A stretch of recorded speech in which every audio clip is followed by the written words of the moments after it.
Hello everyone, welcome to Pete's CD Vinyl World. Today I wanted to go over the latest Rock and Roll Hall of Fame inductions, or as I like to call it, the Rock and Roll Hall of Shame. So this year there's 6 members getting inducted, along with some early influence artists and some musical excellence awards.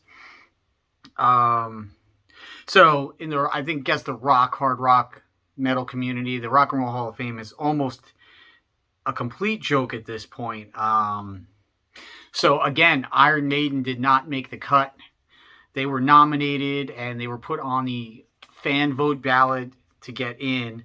I'm pretty sure Foo Fighters won that one, but to me it's just weird that you would even induct Maiden without inducting Judas Priest first. They at least had the sense to induct Alice Cooper before they inducted Kiss. But nothing they do makes any more rhyme or makes any sense at all. So this is the 6 inductees this year: Tina Turner, Carole King, the Go-Go's, Jay-Z, Foo Fighters, and Todd Rundgren. For early influence, you have Kraftwerk, Charlie Patton, and Gil Scott-Heron. For the Musical Excellence Award, you have LL Cool J, Billy Preston, and Randy Rhoads, which I'm assuming this means some sort of sideman award, but that really doesn't make sense for LL Cool J. So let's go over the nominees first. So Tina Turner, I could see her getting in. She's always been on sort of the rock side of pop. She was already inducted with Ike and Tina Turner as a duo. Now they're just inducting her as a solo artist, which I guess is that it's kind of, it's not like she was part of a band, so that's kind of like iffy. Carole King, I could see her getting inducted. Surprised she's not under like the early influence or one of those legend thing, because I know she wrote a lot of early rock and roll hits, but as far as her solo music in general, that's more singer-songwriter type. Go-Go's, I could see them getting inducted. They weren't the first all-girl group, but they were probably the first one that had like mega success. So I could see them getting in, even though they had a pretty short career. I believe they had 3 albums while they were together, so it was pretty short. Jay-Z, I mean, come on. I mean, is he even like rap? I know he's sort of hip-hop / pop. I'm not sure what musical credibility he has as far as like influence or whatever.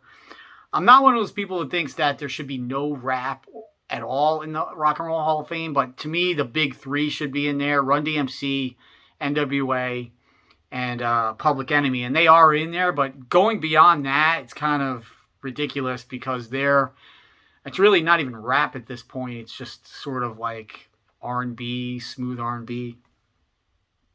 Foo Fighters, much too early. I mean, I don't even think the Foo Fighters should get in there. They're sort of like the corporate alternative band to me. They're not really... I mean, their first album, I would say, was in the alternative genre. After that, once they got big, they really just became a corporate rock band. I'm not saying I don't like some of their songs. I do. But much too early for them to get in, I think. Because a lot of bands that were influential to them, like the Pixies and stuff, are not in there, or Husker Du. So I think it's just sort of a nod to Dave Grohl, who's on the committee of this, I believe, and Todd Rundgren, who I'm just guessing that at this point they have to sort of induct him based on combination of his career and really production. He's produced so many artists and albums. He produced Bat Out of Hell, We're an American Band from Grand Funk, a ton of other albums. In fact, he's probably had more success on those albums than his own, although he's had some solo hits here and there. Kind of invented power pop, I believe. Something Anything, I have to go back and look at it. I don't remember the song, but has one of the first power pop songs on there. So he sort of invented that genre, even though he's done all sorts of everything from prog to new age to power pop to hard rock. So he's done everything. So the Early Influence Award, not sure what this means exactly, but the first band, Kraftwerk, they've been nominated before just to get in. I'm not sure if they're just giving this to them just to get them in. I know they're an early electronic influential band. Charlie Patton and Gil Scott-Heron, I'm not too familiar with them, so I'm just going to take for a word for it that they were an early influence. So let's go to the Musical Excellence Award. So let's do the two that I sort of agree with. Billy Preston, who was a sideman with the Beatles and had some solo hits as well. I'm sure he's done some other stuff. And then Randy Rhoads, which I'm surprised that he was being inducted here. So, of course, Randy Rhoads played on the first two Ozzy albums, was then killed in a plane crash. So definitely was an influence in that manner on 80s guitar. Probably the first, say, hard rock guitar player that used like neoclassical influence in their playing, or at least was the first one that was had some notoriety and played on some platinum albums. LL Cool J, I just don't understand. So either induct him or not. What's the musical excellence for? I mean, is he even really like have any like street cred or rap credibility? I mean, LL Cool J I consider sort of like the mainstream like Mickey Mouse of rap. He's not really like, I don't know. I don't see that. I just think this is just one of those things like give him an award or whatever. So I mean, it's a pretty lackluster list this year, as usual. So let's go through some of the bands that are not in the Rock and Roll Hall of Fame, which is a complete joke. Of course, these are going to lean more towards rock, hard rock. Iron Maiden, Soundgarden, Jethro Tull, Motorhead, Judas Priest, Blue Oyster Cult, Pat Benatar. I mean, they put Joan Jett in a few years ago. Pat Benatar, I believe, is holding out because I don't know if you're a fan of Pat Benatar, but the last 15, 20 years, everything with her is billed with Pat Benatar, Neil Giraldi, her husband / guitar player. And I'm assuming she wants him inducted with her. That's probably a holdout on her part, is why she's not getting in there.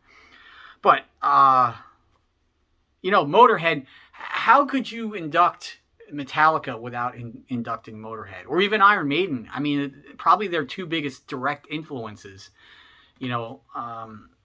Really a joke at this point. Blue Oyster Cult, too.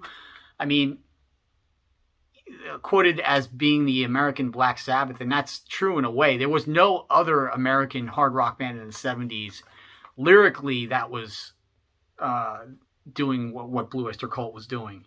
Huge arena band for a while, even into the 80s, even if their albums started selling. What about Ted Nugent, too? I know, obviously, his politics are going to keep him out. This is all about who Jan Wenner thinks is cool. The Talking Heads get in as a first ballot. Really? The Talking Heads? I mean, are they even... They're not remotely rock. Their music almost sounds like, as Martin Popoff puts it, their music is almost like theme music from a kid's television show or something. And then they're in first ballot. I've never heard another band say, I picked up the guitar or I started playing music or, became a musician because of the Talking Heads. I'm sorry, I just haven't. If you're a Talking Heads fan, it's fine. But, I mean, really? But even Jethro Tull, I understand people not liking prog or that type of music. But they were huge for over a decade. So one of the biggest arena bands.